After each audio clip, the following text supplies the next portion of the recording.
Welcome back to Boilers in the Stands. I'm your host, Joe Jackson. Alongside me, as always, is my co-host, Kraig Bowers.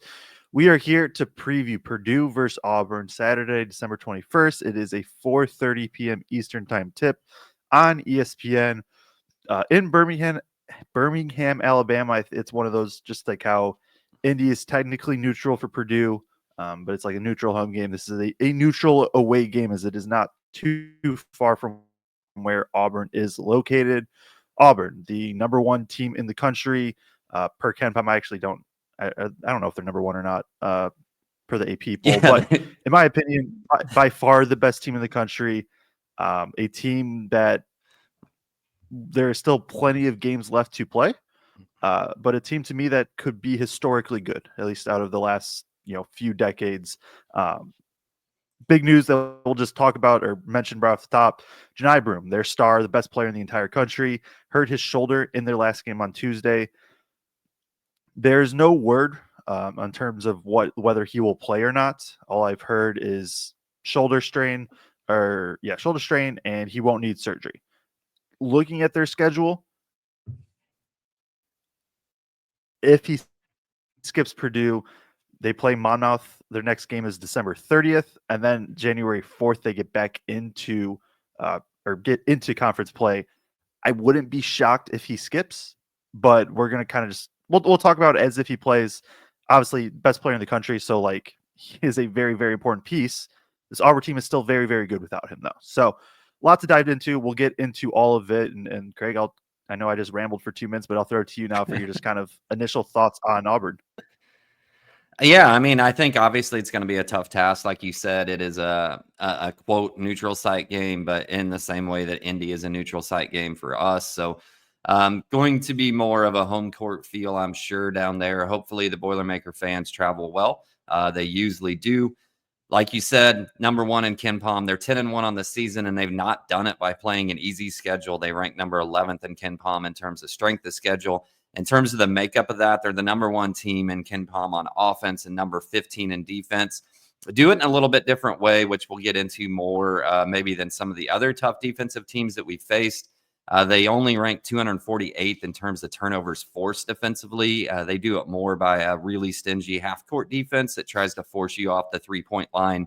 A number that jumped out to me really quick was 3 points attempted per field goals attempted. In terms of what they do defensively, they're number 14th in the country in that, in terms of just not letting you get 3-point shot attempts off primarily. I think obviously a team that's showing a lot, right? They go out, they win the Maui Invitational. Purdue fans know how hard that was. Maybe not quite as stellar as a field as last year, but still a really, really good field.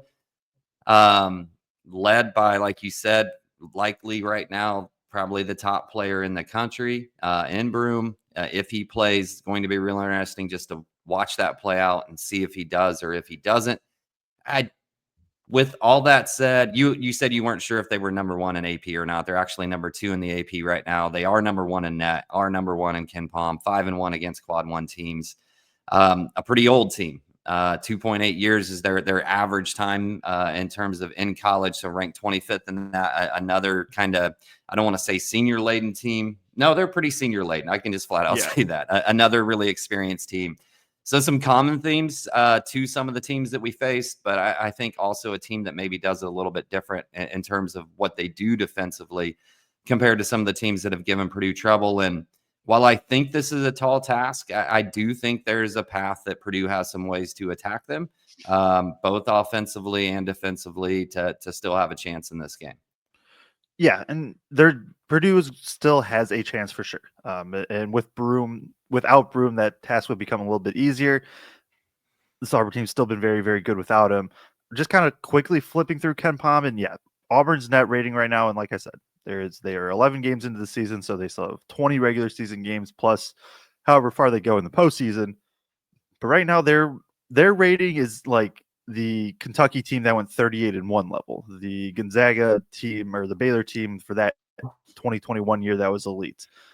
Those types of teams is what this kind of team is currently ranked at. And that's just a testament to how good they've been. Like you said, they've beat a lot of good teams. Iowa State, the Houston game early in the year was phenomenal to watch. Only loss comes at Duke, and that's we'll talk a little bit more about it, but or maybe not specifically, but like Duke was able to win that a lot because they were the first team that could actually match the front court of Auburn, and they could make life a little bit more difficult on them. Auburn still almost ends up winning. Tough team, tough team, tough team. Should be a fun game though if Purdue can do some things and just kind of not get overwhelmed right away. Like Auburn just beat Ohio State by basically 40 points. Ohio State kind of got overwhelmed right away, and it was just kind of cooked from there. So, you want to get into some of the roster? Yeah, let's go ahead and do it. All right. So let's sorry. Johni Broome, 18.1 points a game, 11.5 rebounds a game, and 3.5 assists a game. He was a third-team All-American last year, first-team SEC All-Defensive Team. I didn't check the updated standings, but at one point he was leading the country in blocks with 2.7 a game. He's one of the top rebounders in the country with 11.5 rebounds a game. Just a really, really elite player, a big man that I think primarily just watching him, I think he likes to face and go a little bit more than maybe a true post up. He's a lefty, really likes to get to that left hand. Some of the times I have seen him maybe get in trouble. What Duke I thought did a really nice job of was trying to force him to his right hand. And then when he tried to like spin back, they could reach in and get their hand on some ball, get some swipes like we've seen some teams do against TKR, who's another guy who really wants to get to his dominant hand. But a guy that's just he's not overly athletic in terms of like jumping ability and speed, but he is extremely coordinated. He's extremely good with the ball in his hand for a guy that's his side. So he's really athletic, but not necessarily like jump out of the gym speed type of athleticism, just really good in terms of his footwork and coordination, especially around the rim. Yeah, the offense is going to run through him. Like we're going to work under the assumption right now that he is playing. Obviously, straight on the entire team. Like he is just everything starts with him. Everything starts with he can post up, he can face up and drive, he can run handoffs at the top of the key where he either hands off and rolls or keeps and then just drives to the rim where he takes a big off the bounce. Really, really good rebounder, elite rim protector. He does basically everything. Like he's not even, I mean, he's not shooting good from three at all. 29.4%. He was 35% last year. Like he can knock down a three, but that still feels like that's just, if any three he takes feels like pretty in my eyes of just like, okay, if it goes in, it goes in. But you'd rather him taking those than really anything else because Auburn is a very, very good three-point shooting team. They have a big green light. A lot of these guards and wings do. But a lot of it starts with Johni getting the ball and getting downhill and either posting up and kicking out or driving and kicking out where teams just have to send multiple guys to him. Yeah, no, by the way, he leads the team in assists with 3.5 assists a game. So obviously just a really good all-around player. It'll be interesting to see how Purdue matches up against him defensively. Obviously, I think they'll send help against him, and then things get really interesting because he can kick out and find open shooters, like you said, an Auburn team that just has three-point shooters all over the place. Just about anybody other than maybe like Chaney Johnson really on this team can fire away from three and do it at a high clip. And he's also a really good big-to-big passer. You cheat off and help and you're on Cardwell. Cardwell can, on the other hand, I said Broome really doesn't necessarily jump out of the gym. Cardwell can friggin' jump out of the gym. And you help off of Cardwell, he's going to throw that little lob up to him and find him. It's just going to be a really difficult task. I think you have to be physical with him. I thought that's something Duke did really good against this Auburn team all the way around.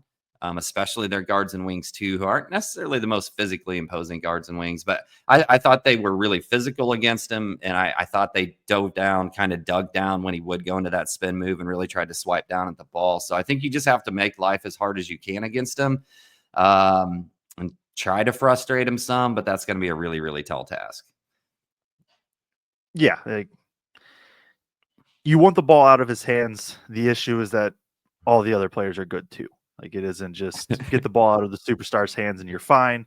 But at the same time, you still probably just live with the other guys taking shots rather than Broome. Yeah, 100%. Let's move on to, we'll just kind of go in order. Well, let's talk about the other big, I guess, in terms of Dylan Cardwell. And started most recently. Let's see, games started. Yeah, he's at 11 games started. So Dylan Cardwell, 6'11", 250 pounds, not a big time scorer, 5.6 a game, 4.1 rebounds, 2.2 assists, which kind of popped out to me. I didn't see that in the 2 games that I watched. But a guy that is super, super athletic, gonna get most of his points off of lobs, off of putbacks, off of rebounds, that type of stuff. Good defender in the post as well. I think for him, he's averaging 1.2 blocks a game, which you would look at and think seems really good if you didn't have another guy on the team averaging 2.7 blocks a game. I guess, what do you see from Cardwell? How do we match up there with Broome and Cardwell from a defensive standpoint as well? Yeah, I mean, you hit on a lot of it. Cardwell, very, very athletic. He's not a shooter at all, and he's an awful free throw shooter if that ever comes into play. But super, super efficient on the interior. Really, really good at the rim. Just mainly a roller and energy guy, like you said, putbacks, rolls, cuts, things like that. He will also be a part of that kind of like Auburn. It isn't exact same, but they are similar to Nebraska in terms of they will run a lot of their offense through the 5 at the top of the key, or through a big, even if Johni's at the 4, and just kind of work from there. And that's where some of those assists come from, of just like being able to be the guy that has the handoff, hits a cutter from there. In terms of matchup, it's tough because it's like you have to put, I assume, TK on Cardwell and Heidi on Broome, and then because you're just going to double Broome pretty much anyways. This would be a game where like you would love to just trust first more and have more trust that he could play 25 minutes because this is like Johni. Not that First is going to shut down Johni, but like out of everybody on the roster, First is probably the one that's best built to, or the one that has the best chance to do it, just given his lankiness, his athleticism. But to start, I guess it's TKR and Cardwell, and you just double Johni, right? I don't know. I don't think no you want idea. Heidi on Cardwell, and because Cardwell is a, he's not a Johni level rebounder, but he's a very good rebounder still too.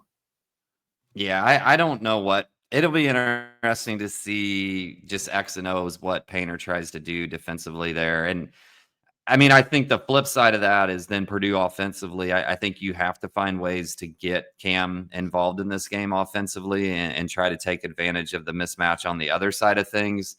Because that's a mismatch down low, regardless of how they decide to try to defend that. It'll be interesting to see if First comes in the game relatively quick, just because of those 2 bigs down low, or he's gone to Will a little bit early in the last couple of games at different times. Once because it was forced. We saw 2 games ago. We saw Burgess first off the bench in terms of replacing a big. So it's going to be really interesting to see not only what he does at the start, but then kind of from a rotational standpoint, what he does. Cardwell, I don't know if this is necessarily a season thing. He did get into some foul trouble in that Duke game and wasn't necessarily on the court, just an absolute ton. If I remember right in that game, do you think Cardwell guards T? Yeah, do you think Cardwell guards TKR on the other end? I would yeah, I would think so, and then just let Johni kind of do his thing. And that's where you said, and that's one of my points, is like Heidi specifically, but also just Heidi, Colvin, Lawyer, like the other guys, not Braden and TKR, have to knock down open shots. Auburn doesn't let up a ton of open threes, but there are certain ways that you can go about doing it. I think if Johni is on Heidi, Heidi has to be active, and he has to be willing to shoot. Just has to. Agree, 100%. We want to hit on the other big before we move on. to the guards and wing room, or what? Yeah, we can hit on the big. Okay, sorry, you froze up for just a second there. I'll let you Oh, just run my with bad. it. 'Cause I don't know. We'll go to Chaney Johnson, 6'7", 225 pounds.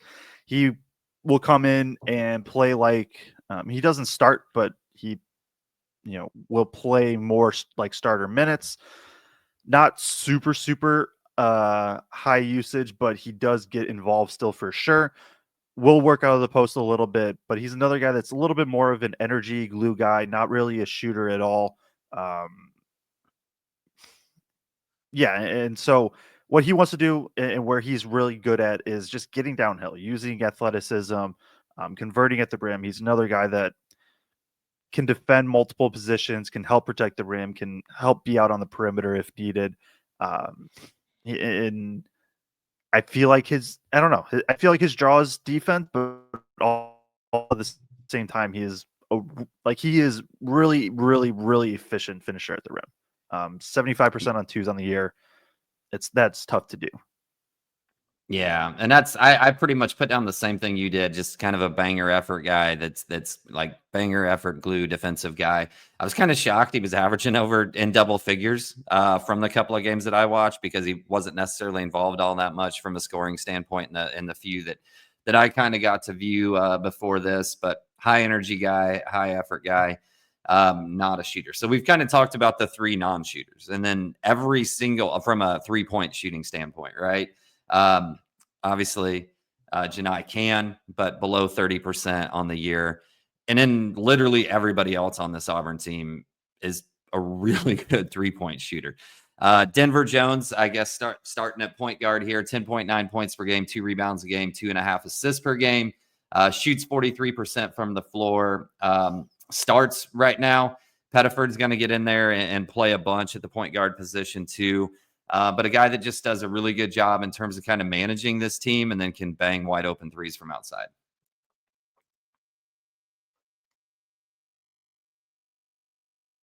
Yeah, and I I think what you want to force him to do is just drive and put the ball on the ground, get downhill. Like he is a very good shooter. He's a very good spot up shooter. Um,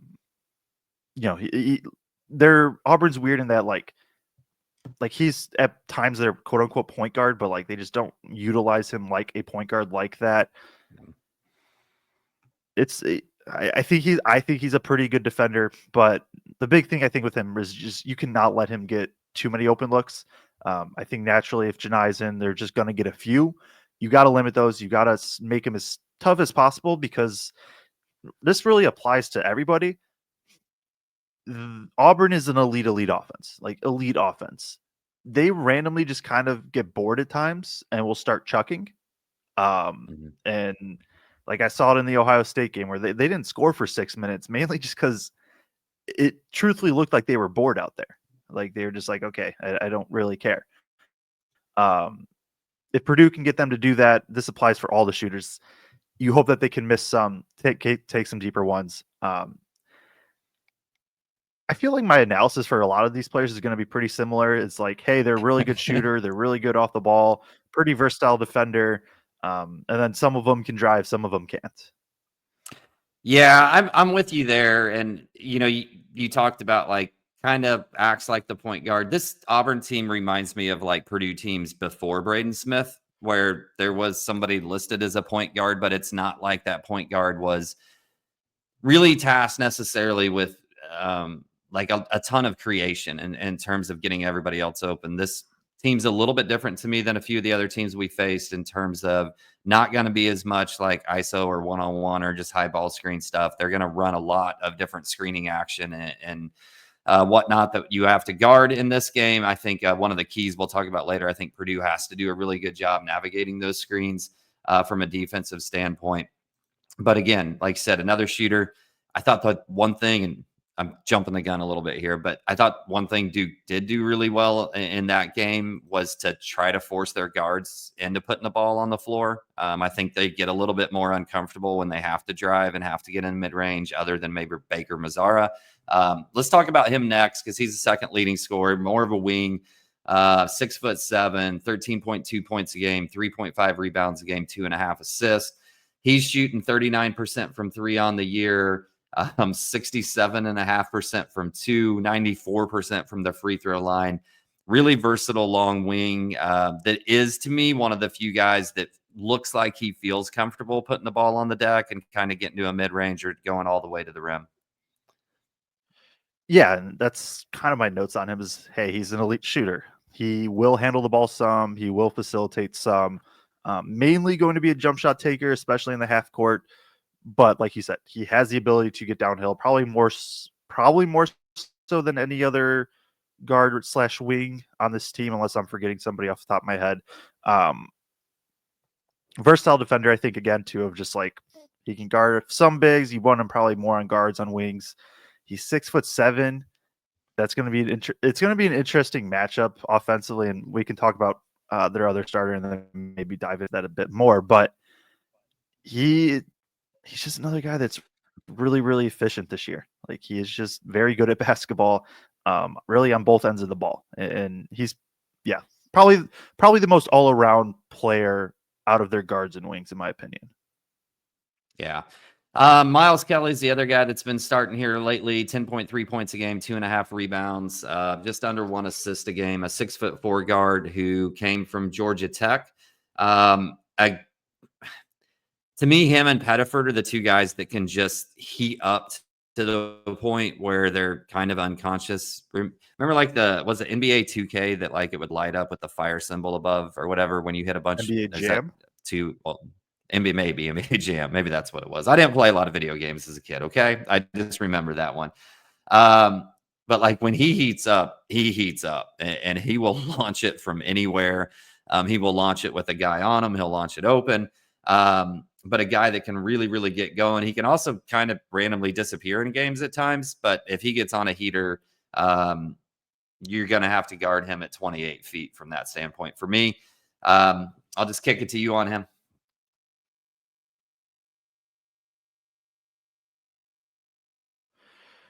Yeah, I think he's an off-ball guy. He is an elite shooter. He's going to get lots and lots of kickouts from Johni, from everybody else on the team.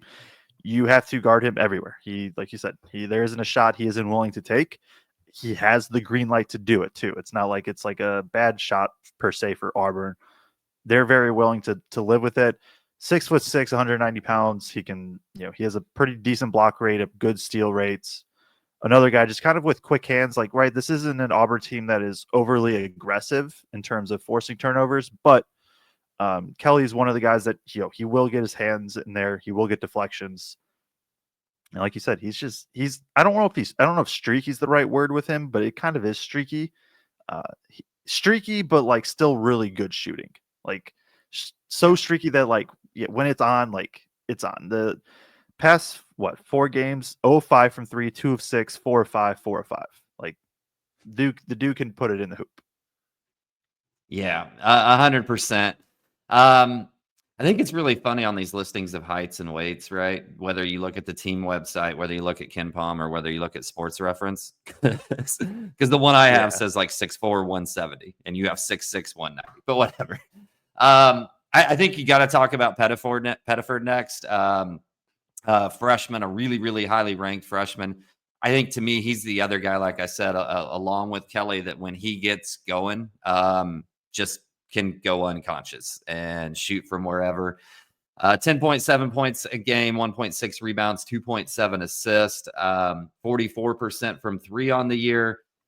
I think this is right. Apparently, he's 100% from the free throw line. He only attempts like 1 a game, primarily because he's more of a jump shooter.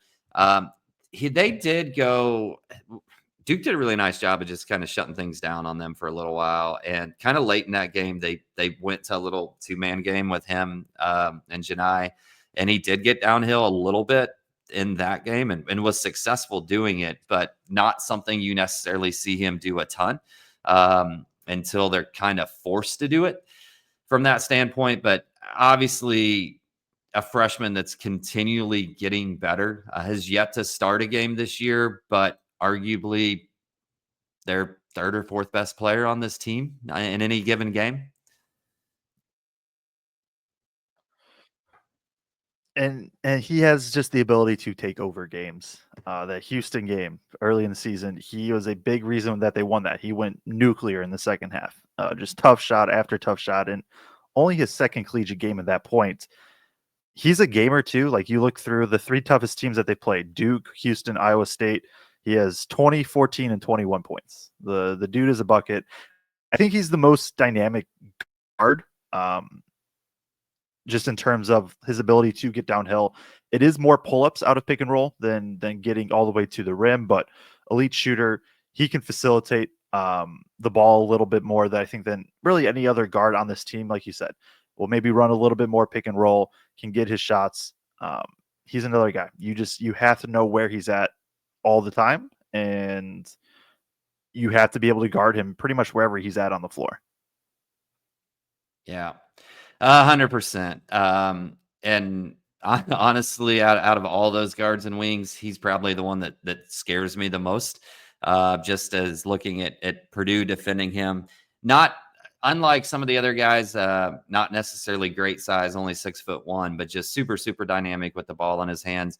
There's like 3 more guys on this team averaging around 10 minutes a game or a little bit more. I don't know how much you want to dive into everybody else in terms of like Howard and Moore and whatnot. I'll just kind of kick it to you.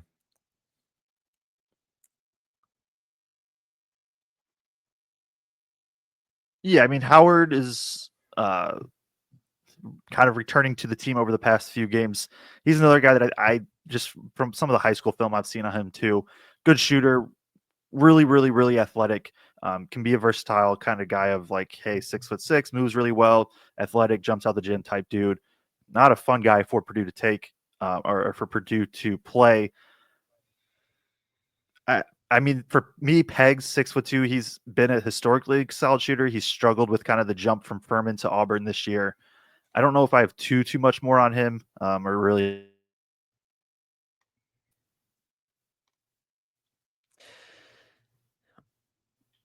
Yeah, I think we're getting just a little bit of technical difficulty here, Joe. We're getting just a little bit of a delay. I got to hit the road for Wisconsin in a little bit, so we don't have time to go back and retape this whole thing. So we ain't doing that. So we're you guys are going to have to live with a little bit of the delay here. I don't really have a ton more on specific Auburn players. I think we can get into a little bit about the matchup, maybe about what Purdue needs to do. I guess I'll go first a little bit offensively. I think one. Purdue's going to have to hit some tough shots. In the only game that Auburn's been beat this year, Duke did a really nice job of just making some really tough mid-range shots, some tough 15-footers. And I don't think there's any way Purdue wins this game unless Fletch, unless Braden, unless maybe CJ Cox get in there and hit some of those tough, more mid to 15, 18-foot range type shots. I do wonder, and then I'll kick it to you, just looking through who they've played so far and watching a couple of these games, I realize they played a couple of really good, kind of front court guys when they played Duke, but not necessarily guys that were going to post up 10 or 12 times in a game. I do wonder if they face somebody like TKR. And I do wonder if this is a little bit of a game where you want to more so than try to get him involved in the short roll against Johni or against Cardwell, whether you just want him to go down there and kind of feed him the ball more in a traditional post and see what they do against it. Yeah, that was. I mean, I have how Purdue wins, and bullet point one is it has to be a big TKR game, whether it be the post or the short roll. From what I've seen, Auburn hasn't doubled the post too much, but the theme with them defensively, and then I'll keep hitting on this is like they just kind of do a little bit of anything. So even if they haven't doubled the post, like that doesn't mean that they won't or that they can't going forward. I agree though. It's got to start with TKR to me of just like working inside out. Cause then I think you could, if he can get going, make Auburn focus on him even more and send help. That's where some of these kick out threes can even come from. And then guys have to knock them down. Yeah. And they do such a good job. a lot of times they might show a little bit of help, but they don't necessarily provide it all the time because they want to limit 3-point shot attempts, and do a really nice job in doing that. So I think Purdue's gonna have to do a nice job of trying to get into the paint a little bit from their guards and wings and try to maybe get them out of rotation a little bit or take that more of a tough mid-range. But just in general, like Purdue's gonna have to shoot when open. There can be no hesitation because they're only gonna get so many open looks in this game. Whether we're talking about Miles, whether we're talking about Cam or whoever else it may be, CJ when he's in the game. If you're open, it's kind of, you've talked about this in a couple of other teams, is like, don't pass up a good shot searching for the great shot. And I think that's really big in this game. Yeah, you're right, because it's just you're not going to get an insane amount of great looks. Auburn, what they do so well is just kind of switching everything off ball, and it's almost like they run a zone at certain times of just like they keep Johni as the rim protector. They keep the guards where they need to be. They kind of just blow up all your off ball action because they can just switch everything. And even when it is a high ball screen, like I have seen them switch, I have seen them high hedge, I have seen them play drop, I have seen them be at the level. Their high hedge isn't as much a hey, let's force a turnover, and more of just hey, let's push you back and not allow you to get any advantage. But still, they can do basically everything, and then from there they can switch on rolls, on cutters, and then figure it out from there. I do think that if you can get them to move a bit defensively, that's where the defense can start to fall apart. Feels like an over exaggeration, but basically start falling apart where they kind of get caught like, oh, I thought we switched this off ball thing, and now somebody's open from three. I think Purdue needs to be very decisive with their actions too and intentional of how they're going to do them, which Purdue does a great job of. But just being able to try to move that defense just a little bit is going to be super, super important, I think. Yeah, and to that point, they have the number 2 defense in the country in terms of limiting assist per field goals made, per Ken Palm. So, you look at that and you say, well, like, all right, are you going to need some guys to go create their own a little bit in this game? We know maybe that's been a little bit of an issue with this Purdue team is having guys that can go create their own other than maybe Braden. I guess just thoughts on that is where does Purdue go if they're just shutting the actions down? That's where I feel like it's got to go back to TKR of just get him the ball in the post more, let him go to work, especially like when Janai is matched up with him. It's not like Janai has a gigantic size advantage, right? He's just a little bit probably bigger than TKR. Um, and like that's the way where you can space out from there.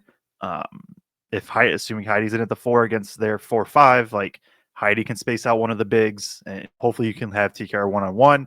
Then if they double kickouts from there, like it just other than like Braden Smith pull up threes, which those can go in at any point too. The TKR post up does feel like just kind of the easiest way to try to get a decent look, because that, and then the short roll too, because even whether it be against drop and or hedge or whatever, like that floater should be there. Now, is it the best shot in the game for Purdue? Probably not, but against a tough Auburn defense, if you can get TKR floaters, like you kind of just take those. That little Yeah. floater push shot thing he does. Yeah, 100%. I guess let's flip it a little bit and go to the defensive side of things. I guess just what does Purdue have to do in this game to have a chance? One, limit offensive rebounding. This is an Auburn team that's a good offensive rebounding team. This is the best rated offense in Ken Palm history, which it goes back to 1997. You can't give the best offense multiple chances. Like you just straight up cannot give them multiple chances and expect to win this thing. So offensively, they're right. They will run a lot in the post, whether mainly through Broome. An offense is going to run through Broome. They'll run post ups, but they'll also run stuff where he's at the top of the key with handoffs. They'll run kind of flex type action, which is basically a lot of pin downs and cross screens to get guys posting up or get guys on the 3-point line. And so I'm going to say this, and then I don't think that it fits what Purdue does well. Purdue guards need to be physical, they need to be aggressive and navigate screens and things well. That isn't their strong suit, to say the least. But that type of defense, I think, is priority number one of just like being able to try to make Auburn a bit uncomfortable and try to push them out of what they want to do. They're going to double the post. Purdue is. I'm positive about that. So that means you have to double, and then you have to be able to rotate out. I don't like. Auburn is such a good shooting team that it's not like, oh man, just let the guys shoot. But at the same time, that's kind of where I like. If Purdue's going to win, in my head, it's because Purdue did a good job of forcing Auburn to take tougher threes and not just letting Auburn get threes. Because like Auburn will go stagnant randomly at times offensively. Again, I think some of it's just they've been so good that like some of these blowout games they just kind of can do whatever they want. These guys have green lights from anywhere, and when it's on, then it becomes really, really tough to guard. But at the same time, if Purdue can get them into those looks, maybe get a few misses, get out and run maybe a little bit, that feels kind of like the pathway to slowing this team down. To me. Yeah, and I think it's going to be super challenging. I'm totally with you on the physicality thing, and I did like watching that Duke game. I was like, oh man, you can kind of get physical with their guards and wings and disrupt them. And then same thought in my head is like, well, that's not necessarily what Purdue does great though, right? But if they can get a little bit physical with him out on the perimeter, I think that's beneficial. I kind of go back to, man, to me, they haven't necessarily looked super comfortable as drivers. I think part of that too is just Auburn's philosophy of like either post or three.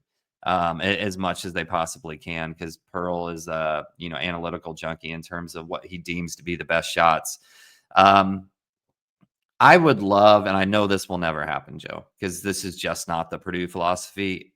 I would love to see Purdue do the what Michigan State tried to do to us, what UConn essentially did to us in the national championship game. I would love to see Purdue be like, all right, Johni, like go get 40. If you can get 40, get 40, but we are not going to let your guards and wings get going, and we are going to guard the 3-point line at all cost. I wouldn't hate that either, because honestly, I don't know how Purdue stops Johni anyways, other than double and hope. But then lots of good shots are probably still going to come out of that. I don't hate it of just, let Johni cook and try to shut down everybody else. Yeah. Any other big takeaways or keys on this game for you? Braden has to be aggressive from the start. Regardless of what coverage Auburn plays, I would expect Auburn to hedge just because, like, at this point on film, every team is going to want to hedge against Purdue. Auburn is, again, another team that, like, has the ability to help backside in rotations, that they can be very good at it. That's not going to be the case for every team that Purdue plays this year, but yeah, just has to, and I guess the aggressiveness probably goes to the rest of the team. Auburn's not going to force an insane amount of turnovers, but at the same time, they are athletic, they are long, they can get disruptive defensively. So Purdue just has to be aggressive, has to knock down shots. Not like you have to knock down open looks if you get them. And then, just kind of try to manage the defensive side as much as possible. So let's say outside of Braden and TKR,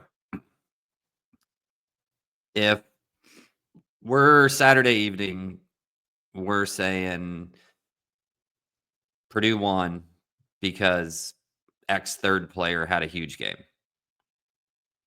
For you, who does that have to be? The first two names that popped in my head was Lawyer and Heidi. I think Heidi could be a guy that just gets a lot of the good looks from if Braden's able to move the defense a bit. And then Lawyers, I don't think I need to explain the Lawyer one too much. Could just be one of those games where he gets really going from three. I don't know if he's necessarily going to want to drive too much, but at the same time, Auburn gives up mid ranges. They're built in terms of shot profile. They're built very similar to last year's Purdue team of just they force tons of mid range shots. Lawyer, aside from Braden, Lawyer's probably the most comfortable in there. Maybe CJ Cox. Lawyer's comfortable getting there. maybe if CJ gets the big run, like he could have that Bama type game of just getting hot. But Lawyer, if I had to pick one, I'll just go with Lawyer. And I know that's a cop out, but it is what I think. No, I'm with you, and especially I think, like you said, because Auburn will kind of give that mid range a little bit. That Lawyer has a chance to go off in this game. He started right in the A&M game. That first half, that's really where he was getting his points. And then they did a better job against him, obviously, in the second half. I'm going to flip it for me just a second there and say if a bench player has to have a big game in this game for Purdue to win, I think just because of what Auburn wants to do defensively, that could be CJ, and it needs to be CJ, where he could come in. He is really comfortable getting that 15 to 18 footer. And right now, I guess, really from a production standpoint, he's really the only person that's shown that he can come in off the bench and score in double figures. So I don't really have too much else. I don't know what the line is in this game. You have any idea? I will go ahead. Auburn's favored by 11 on Ken Palm. I will say off the bench, like there is the chance too of, I don't disagree with the CJ take at all. There's a chance that we're like, oh, First had a really good game. Like if Purdue wins, and it's maybe he doesn't have 10 points, but it's like First made life difficult enough on Broome. That would be the other guy I would want to shout out. But Auburn's favored by 11 against Purdue per Ken Palm. Obviously, that is assuming Broome plays. That is a gigantic question mark. What if? And we'll find out kind of closer to game time. Yeah, and I will be down there in Birmingham. The game is on ESPN Saturday at 4:30 p.m. It's going to make for a late night for me when I get home. We haven't really figured out exactly yet what's happened with the post-game show in terms of who's coming on, whether I come on or whether Greg comes on. But we will get to you on that. I don't really have too much else. I'm looking forward to going down there and hopefully seeing a good game. I kind of almost hope that Johni does play, because if Purdue loses to Auburn and Johni plays, nobody cares, right? In terms of that's not affecting their net, really. That's not going to affect any national perception in the AP poll unless they would just get blown out or something. But by chance he doesn't play, if Purdue loses that game, that changes that narrative. Agreed. And even if Johni doesn't play, like I don't even think Purdue would be favored still. Yep. So, all right. Well, this is our longest preview show yet, but Auburn's got a lot to talk about, so it is what it is. Sorry for the small technical difficulties there today. We will see you guys Saturday in the postgame show.